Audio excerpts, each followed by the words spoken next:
Devaya. Om Namo Bhagavate Vasudevaya. Om Namo Bhagavate Vasudevaya. Devim Saraswatim Vyasam Tato Jayantire Nashtaprayeshu Bhatreshu Nityam Bhagavata Sevaya Bhagavati Uttam Shloke Bhaktir Bhavati Nashtaki. So continuing with the discussion on Srimad Bhagavatam, second canto, second chapter, the Lord in the Heart, text number 22. It's funny. 2, that's our shlok today. Yadi yasanam ud vayasanam ud yad viharam ashtadhipatyam gun sannivaye sahev gachen manasya.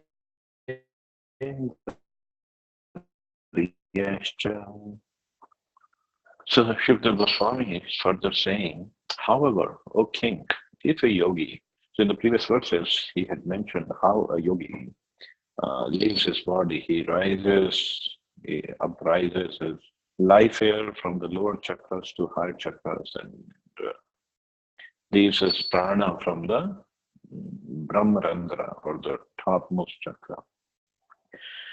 But if a yogi maintains a desire for improved material enjoyments, like transcendence to the topmost planet, Brahmaloka, or the achievement of the eightfold perfections, travel in outer space with the Vahaya Yashas, or a situation in one of the millions of planets, then he has to take away with him the materially molded mind and senses.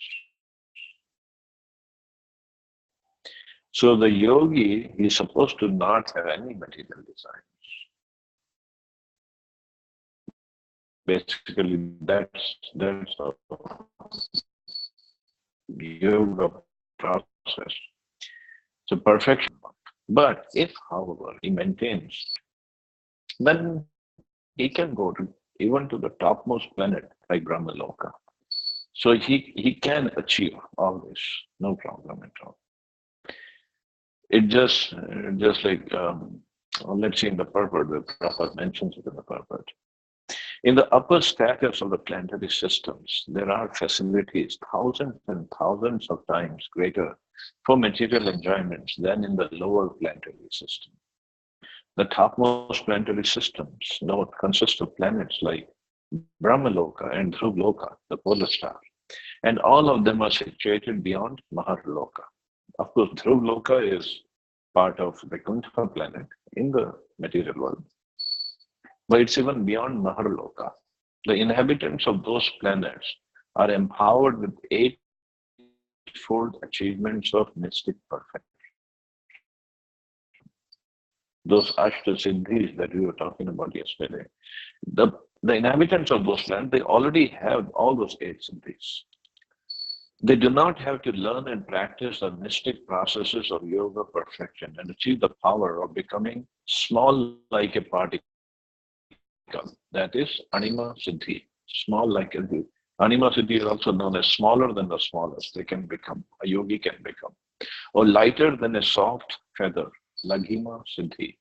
They do not have to get anything and everything from everywhere and anywhere. Prapti Siddhi. Prapti Siddhi means sitting at his place, yogi can just raise his hand and he can get anything from anywhere. Just like Prabhupada used to mention, there was such kind of yogi in Calcutta, and he would raise his hand and he would get this anar from Kabul. Kabul is known for its anar, and he just get it. That was Prapti Siddhi he had. To become heavier than the heaviest, Mahima Siddhi. To act freely, even to create something wonderful or to annihilate anything at will. Ishitva Siddhi. Means in this Siddhi, one can even create planets.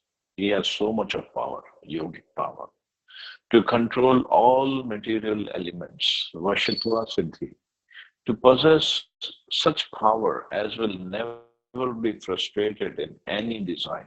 Prakamya Siddhi means he can control everybody. or to assume any shape or form one may even whimsically desire. Karma, form one may even whimsically desire. So, like all those stories we hear, like Ramayana, we hear Shrupnaka, and Shrupnaka took the form of a beautiful lady when she went to see Ram and Lakshman. So she had all these siddhis, actually. She had this Kama Vashaita Siddhi. So she took the form of a beautiful lady, although originally she was very ugly, Rakshasi. So all these demons, they have these siddhis. Of course, they are not yogis in the sense that they don't want to surrender to Krishna or Ram, but the they can get because they do so much of tapasya. I'm not saying all the yogis are demons, but you understand the point. The demons, they do so much of tapasya to get some kind of benediction to lord over or to defeat their enemies. Along with the tapasya, they get these siddhis. So even the yogis, when they do tapasya, they are they're trying to please the Lord, but if they still have some material desire, then they get distracted. Then they get distracted by these siddhis. Or they can get distracted like they are planning to go to back to Vaikuntha planet, but on the way they see all these heavenly planets, and the topmost planet is Brahmaloka, so they can get distracted. There are chances.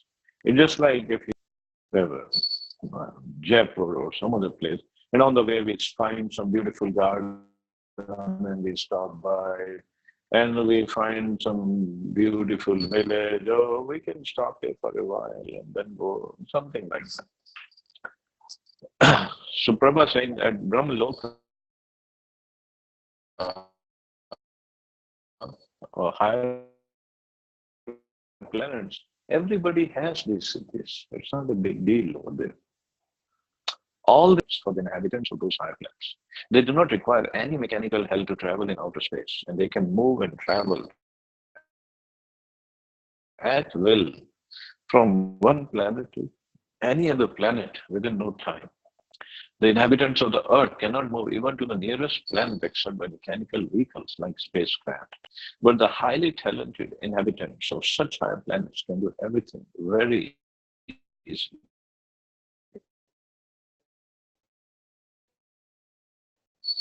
So so they can Earth planet, they must be coming here just to see, just to check out. And we call them, oh, aliens have come, and we draw up aliens like some ugly looking person and who has some tentacles coming out or tail coming out or horns coming out, something like that. They don't have, they're much more beautiful than the people of this planet.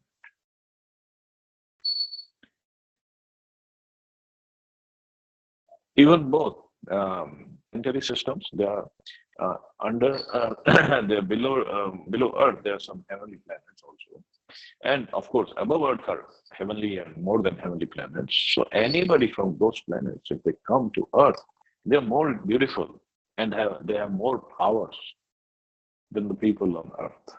And we think we are the only ones in the whole universe. That's such a ignorance we have. Since a materialist is generally inquisitive to experience what's actually in such planetary systems, he wants to see everything personally. As inquisitive persons tour all over the world to gain direct local experience, the less intelligent transcendentalist similarly desires to have some experience of those planets about which he has heard so many wonderful things. The yogi can, however, easily fulfill his desire by going there with the present materialistic mind and senses. So the arrangement can be made if he desires to go there. But then he again has to get material mind and senses, means material body. The prime inclination of the materialistic mind is to lord it over the material world. And all the siddhis mentioned above are features of domination over the world. The devotees of the Lord are not ambitious to dominate a false and temporary phenomenon. On the contrary, a devotee wants to be dominated by the supreme predominator, the Lord. A desire to serve the Lord, the supreme predominator, is spiritual or transcendental. And one has to attain this purification of the mind and the senses to get admission into the spiritual kingdom.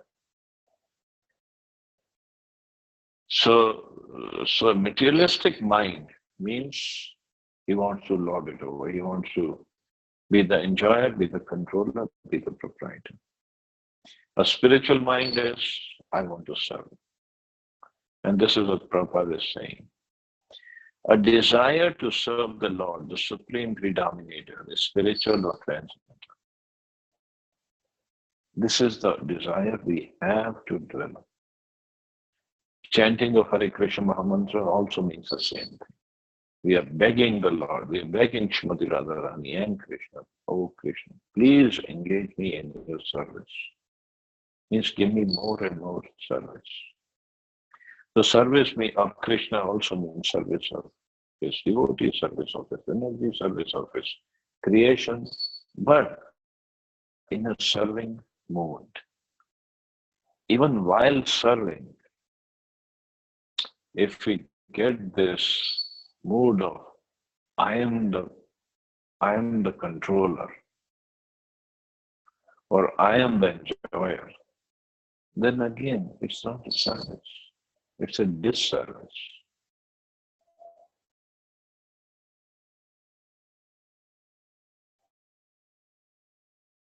We have to be careful of our mood even while doing our services. Srila Prabhupada, we all know how he started the movement in America, and his early day disciples were all hippies, and pretty much everywhere he went, it's not like very highly or very high-fi family people or very highly educated people became his disciples. Very few of them. Mostly it was hippies or not so good background. And Prabhupada would tell them that my Guru Maharaj has sent you to help me. And he would consider his disciples as associates of his Guru Maharaj. That was his mood. And he would tell them, it's my duty to train you. That's why I'm training you. I mean, he won't even treat them like a spiritual master or guru is treating his disciples. That wasn't his mood.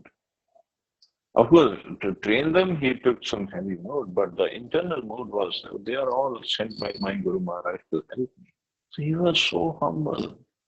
He was not in any way, he was in the mood of, I'm the controller, or I'm the proprietor of this movement, of these disciples, or the money of this movement.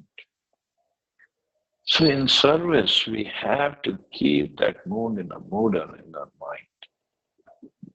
Especially when we are serving the devotees, we have to understand Krishna has sent this devotee to me for my purification by giving me an opportunity to serve.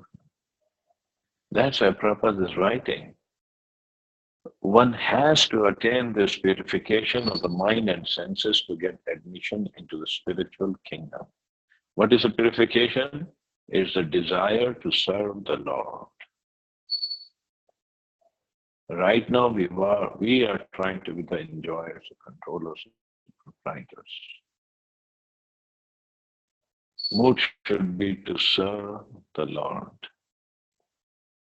With the materialistic mind, one can reach the best planet in the universe, but no one can enter into the kingdom of God. Senses are called spiritually purified when they are not involved in sense gratification. Sense gratification. Let's see what last line is. Senses require engagements, and when the senses are engaged totally in the transcendental loving service of the Lord, they have no chance to become contaminated by material infections. So senses are spiritually purified when they're not involved in sense gratification.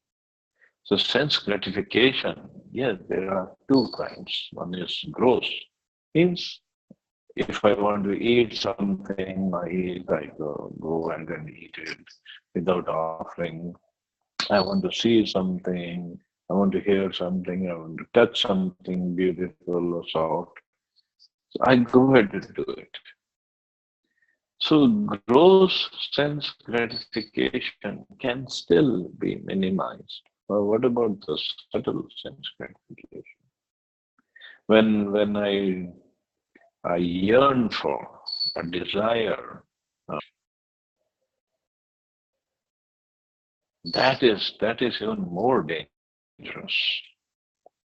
In my heart, I want to be the controller instead of being a servant. Outwardly, I could be serving, but in my heart, I still want to control. In my heart, I'm yearning for people should respect me, people should give me honor and prestige because I have done this, I have done that. That is subtle sense gratification, and that is more dangerous actually. And sooner or later, it will transform into gross desires. That is more dangerous. And for a yogi, because by his tapasya he gets all these siddhis, and if he has a desire to be worshipped, to be respected, to be a controller, then the siddhis are there, and then he can misuse those siddhis in this process. That means he is going back to the spiritual world as delayed. That's all. So bhakti yoga is all very careful. Text 23. Yogeshwaranam gatim ahorantam bahistrilokya pavanantaratmanam na karma bhistam gatim apnuvanti vidya tapo yoga samadhi bhajam. The transcendentalists are concerned with the spiritual body. As such, by the strength of a devotional service, austerities, mystic power, and transcendental knowledge, their movements are unrestricted within and beyond the material worlds. The fruitive workers of the gross materialists can never move in such unrestricted endeavor to reach other planets or mechanical vehicles is only a futile attempt. One can, however, reach heavenly planets by virtuous activities, but one can never expect to go beyond Swarga or Janaloka by such mechanical or materialistic activities, either gross or subtle. The transcendentalists who have nothing to do with the gross material body can move anywhere within or beyond the material worlds. Within the material worlds, they move in the planetary systems of the Mahajanas, Tapas, and Satyaloka. And beyond the material world, they can move in the Vaikunthas as unrestricted spacemen. Narad Muni is one of the examples of such spacemen. Durvasa Muni is one of such mystics. By the strength of devotional service, austerities, mystic powers, and transcendental knowledge, everyone can move like Narad Muni or Durvasa Muni. It is said that Durvasa Muni traveled throughout the entirety of material space and part of spiritual space within 1 year only. The speed of the transcendentalist can never be attained by the gross or subtle materialists. So the speed or the power a transcendentalist or a yogi has is amazing. They can go to any planet. And Prabhupada is writing this material people, materialistics, they cannot even go beyond beyond Swargaloka or Janaloka. But the transcendentalist or the yogi can go much beyond, even go to Brahmaloka or even beyond that, beyond the whole universe. He can enter the Vaikuntha planet and come back also. That's the power of yoga. Text 24. वैश्वानरं याति विहाय स गतः सुषुम्नया ब्रह्मपथेन शोचिषा विद्युत्कल्कोऽथ हरेरुदास्तात् प्रयाति चक्रम nirpishashumaram.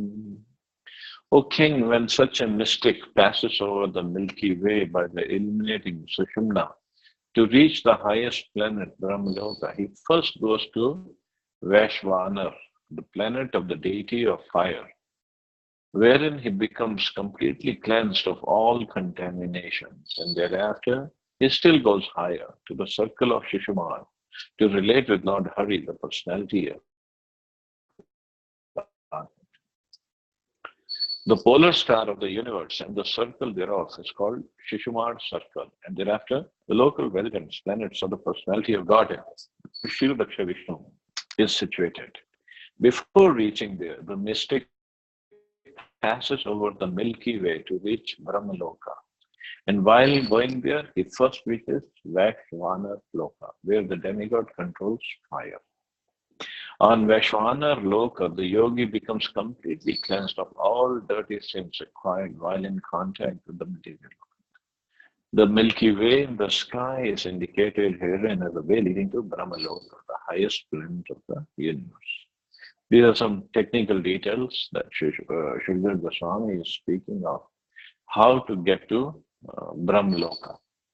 So going through Vaishvana Loka, where it's a demigod fire is there, demigod controls fire, and there his whole body, subtle body, everything gets cleansed. Text 25. Tad Vishwanabhim Tvati Vartya Vishnu Raniyasa Virjenat Manekaha Namaskrit Brahma Vidam Upati Kalpa Yusho Yad Vivudha Tamante. The Shishumar is a pivot for the turning of the complete universe. It's called the navel of Vishnu, Garbhodaksha Vishnu. The yogi alone goes beyond. The purified saints like Bhrigu enjoy a duration of life of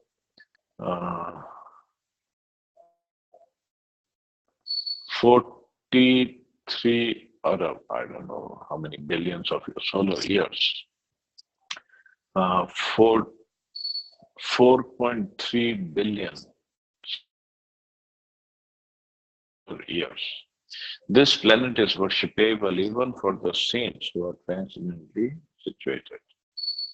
So only a yogi can get up to Shishumar or Maharloka. Shishumar, so this stem of the lotus flower that is coming from the navel of Garbhodaksha Vishnu, and on the lotus flower is the topmost, is called Brahmaloka. All other planets are rotating around this stem of the lotus flower. So that stem or pivot is called Shishumar. Technical things. Text 26. Atho anantasya mukhanalena dandeyamanam saniriksha vishvam niryati siddheshwar jushtadhishnam yad dvaparardhyam taddu parmeshthyam. At the time of the final devastation of the complete universe, the end of the duration of Brahma's life, a flame of fire emanates from the mouth of Ananta, from the bottom of the universe. The yogi sees all the planets of the universe burning to ashes, and thus he leaves for Satyaloka by airplanes used by the great purified souls. The duration of life in Satyaloka is calculated to be, I don't know, there's so many zeros, I don't know how to even count them. It is indicated herein that the residents of Maharloka, whether purified living entities or demigods, possess a duration of life calculated to be 4.3 billion solar years, have airships by which they reach Satyaloka. So they go further up, the topmost planet of the universe. In other words, the Srimad Bhagavatam gives us many clues about other planets far, far away from us, imaginary states. The statements of Srimad Bhagavatam are accepted by great acharyas like Sridhar Swami, Ramanujacharya, and Vallabhacharya, Lord Sri Chaitanya Mahaprabhu. He specifically accepts Bhagavatam as a spotless Vedic authority. And as such, no sane man can ignore the statements of Srimad Bhagavatam. So we should not, therefore, depend on the fragmentary authority of the materialistic science for knowing things beyond the range of scientific purview. For a common man, modern science and Vedic wisdom are simply to be accepted because none of the statements, either of the modern science or of the Vedic literature, can be verified by him. The alternative for a common man is to believe either of them or both of them. The Vedic way of understanding, however, is more authentic because it has been accepted by the acharyas, who are not only faithful and learned men, but are also liberated souls without any flaws of the conditioned souls. The modern scientists, however, are conditioned souls, liable to be so many errors and mistakes. Therefore, the safe side is to accept the authentic version of the Vedic literatures, like Srimad Bhagavatam. So, in this Shukdev Goswami, now we know the characteristic of Shukdev Goswami when he came to that assembly. It wasn't like he was working for big corporate or he had desire to make lots of money or some power, position, prestige he was after. He was a simple devotee, simple sadhu, and he was speaking to Parikshit Maharaj. So the point is, he had no reason to tell lies or to tell imaginative stories to Parikshit Maharaj. The modern scientists, they might have, they can have, or even if they don't have any ulterior motive, all the senses are conditioned. They're conditioned souls. A person like Shukdev Goswami. So anything and everything that Shukdev speaks of, it should be considered as absolute truth. He will not say something which is not true.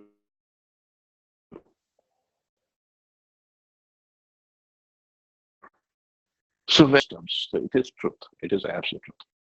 But whatever the scientists, modern scientists say, those are all relative truths, such as modern scientists, and we all studied in the school how this whole universe came about. Now they said there was a big chunk and there was a big explosion, the Big Bang Theory, and all the different chunks became different planets, and Earth is one of those chunks that happened because of the explosion. This is all nonsense.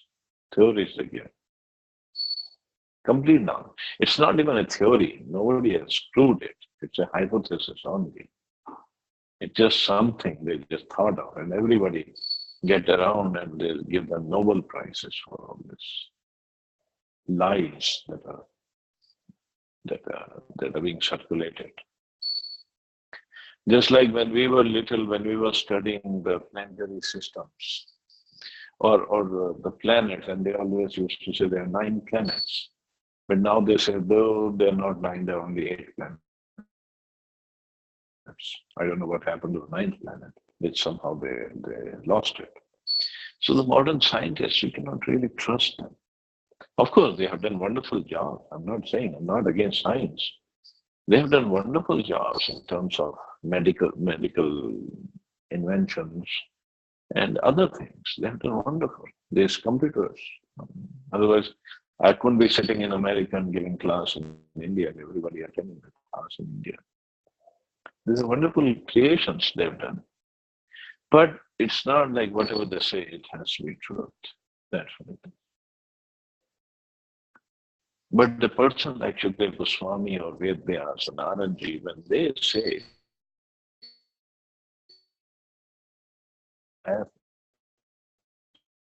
it is. Anyway, we'll stop here. See anybody has any questions or comments.